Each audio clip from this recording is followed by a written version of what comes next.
Pemirsa, sejumlah poin di Undang-Undang Cipta Kerja sejak awal dinilai mengurangi atau menghapuskan hak pekerja. Buruh terus mengawal proses uji materi undang-undang itu di Mahkamah Konstitusi.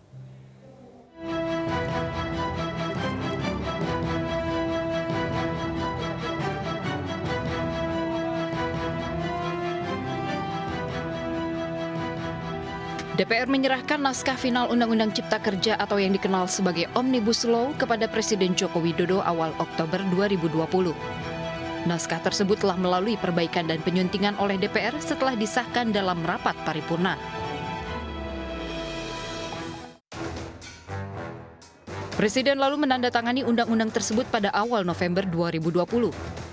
Presiden menyatakan keyakinannya bahwa Undang-Undang Cipta Kerja bertujuan untuk kepentingan masa depan Indonesia.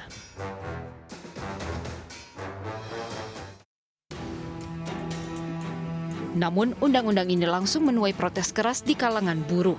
Karena ada beberapa hak pekerja yang dikurangi atau dihilangkan, yang sebelumnya tercantum dalam Undang-Undang Ketenagakerjaan. Salah satunya adalah tentang ketentuan pembayaran pesangon bagi pekerja yang mengalami pemutusan hubungan kerja.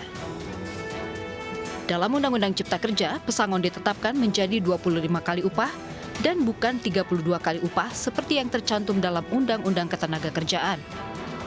Undang-Undang Cipta Kerja juga membagi pembayaran pesangon, yakni 19 kali upah oleh perusahaan dan 6 kali upah oleh pemerintah melalui jaminan kehilangan pekerjaan. Puluhan ribu buruh pun turun ke jalan di sejumlah kota besar di tanah air. Di Jakarta, massa mahasiswa bergabung dengan buruh menggelar aksi dan memblokir ruas-ruas jalan. Kerusuhan pun tak terelakkan. Di sejumlah kota, polisi menangkap lebih dari 1.000 pengunjuk rasa dengan tuduhan berbuat rusuh. Selain turun ke jalan, buruh juga mengajukan uji materi undang-undang ini ke Mahkamah Konstitusi.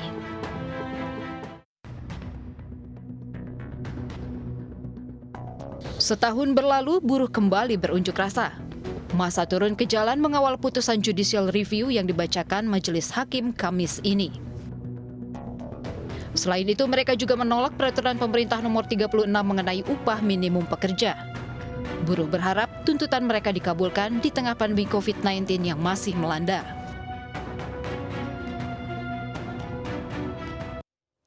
Ya, sejak awal lahirnya setahun lalu, Undang-Undang Cipta Kerja terus menuai protes di kalangan masyarakat luas. Kini pemerintah dan DPR diperintahkan oleh Mahkamah Konstitusi untuk memperbaiki payung hukum tersebut dalam jangka waktu 2 tahun ke depan. Dan kita akan lengkapi pembahasan sore hari ini dengan Zainal Arifin Muhtar, pakar hukum tata negara dari Universitas Gadjah Mada. Selamat sore, Mas. Selamat sore, Mas. Baik, ini menarik kalau berbicara tentang Undang-Undang Cipta Kerja karena memang sejak awal ada banyak pihak menolaknya dan MK mengatakan inkonstitusional bersyarat. Apa sebetulnya tafsiran dari putusan MK kemarin itu, Mas Zainal? Sebenarnya kalau kita baca putusan MK ya, yang jelas ada 2 hal. Ya, pertama ini menurut saya ranah yang sangat jelas dalam putusan ini. Putusan ini jelas mengatakan bahwa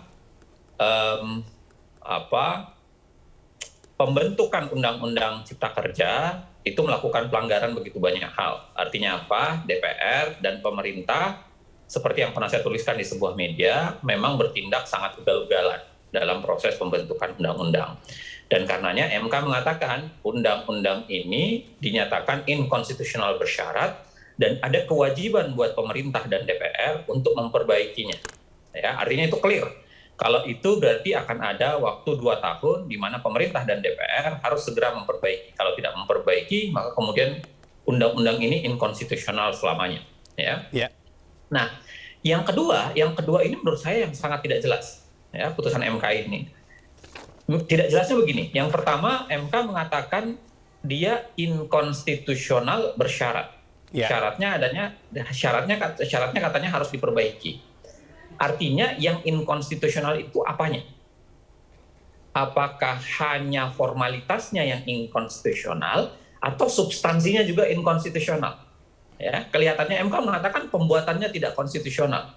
Kalau pembuatannya tidak konstitusional, mengapa substansinya tetap konstitusional?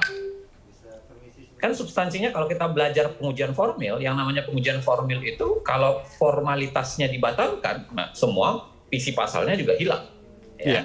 Dan ini kali ini menarik, kemudian MK mengatakan inkonstitusional untuk formalitasnya, tapi materialnya masih hidup, substansinya hidup. Nah, itu keanehan yang pertama. Keanehan yang kedua, MK kemudian mengatakan, selain mengatakan hidup, dia kemudian menyatakan bahwa pemerintah itu harus menangguhkan, ya, tidak boleh melakukan dulu, ditangguhkan terlebih dahulu kebijakan strategis yang berdampak luas. Artinya apa? Undang-undang ini yang kaitannya dengan yang berdampak strategis dan luas itu tidak boleh dilakukan. Artinya yang diselamatkan oleh MK ini adalah sesuatu yang tidak strategis dan yang tidak berdampak luas. Jadi MK mengatakan boleh, silahkan undang-undang dijalankan sepanjang tidak strategis dan tidak berdampak luas. Nah, persoalannya adalah apa kriteria strategis dan berdampak luas itu? Ya. Apa batasannya? Ya.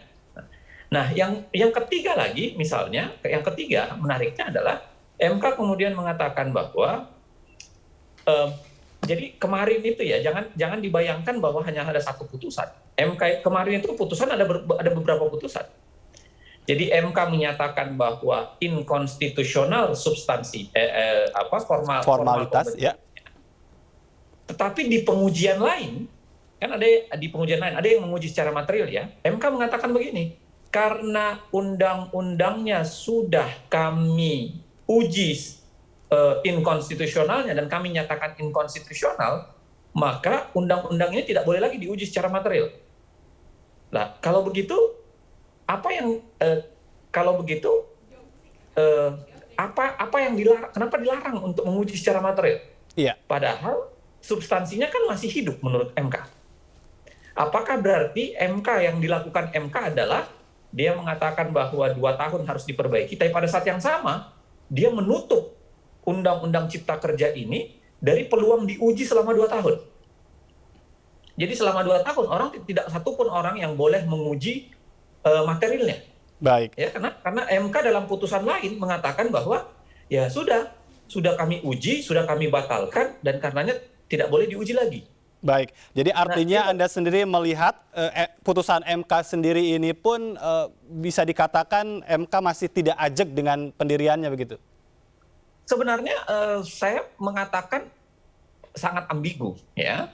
Ambigunya itu karena di satu sisi misalnya menyatakan inkonstitusional, tapi tetap memberlakukan.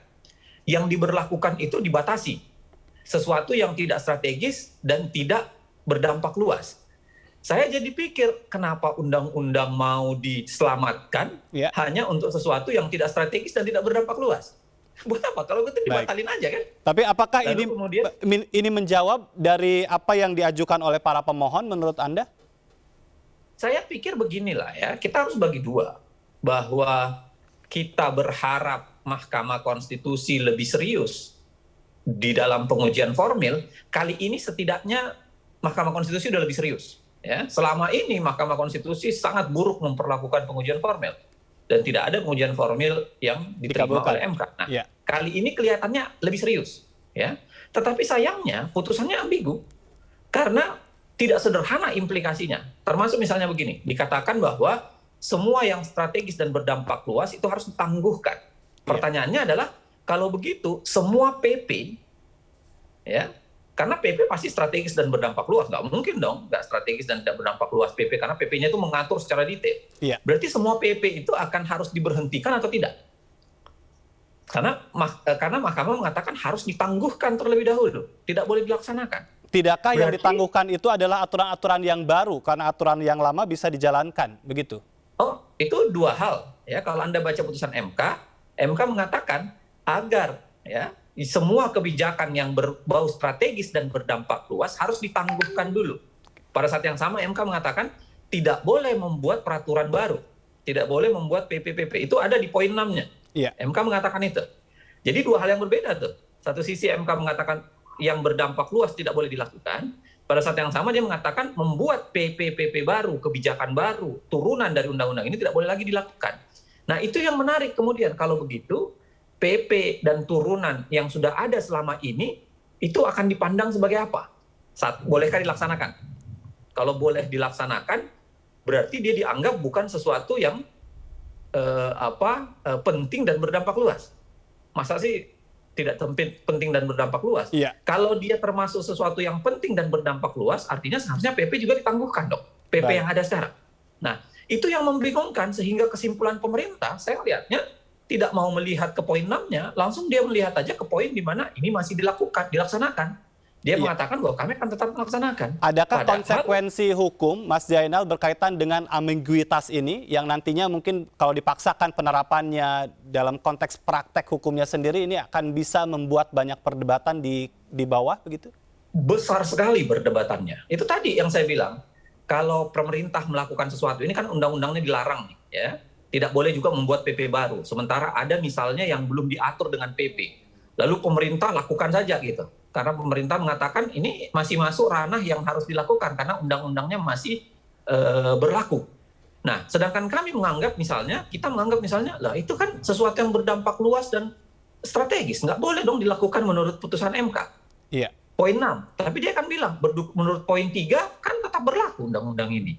Artinya akan ada perdebatan soal mana batasan soal berdampak penting dan berdampak luas itu tadi. Baik, ini satu hal dan nanti kita juga akan lanjutkan kembali berkaitan dengan apakah perumusan atau revisi ini harus dilakukan mulai dari awal atau sebetulnya hanya formalitasnya saja. Tadi anggota Badan Legislatif mengatakan hanya perlu merevisi Undang-Undang Nomor 12 Tahun 2011. Tapi nanti, Mas Zainal, kita harus jeda terlebih dahulu dan pemirsa kami masih akan kembali, tetaplah di MNC News.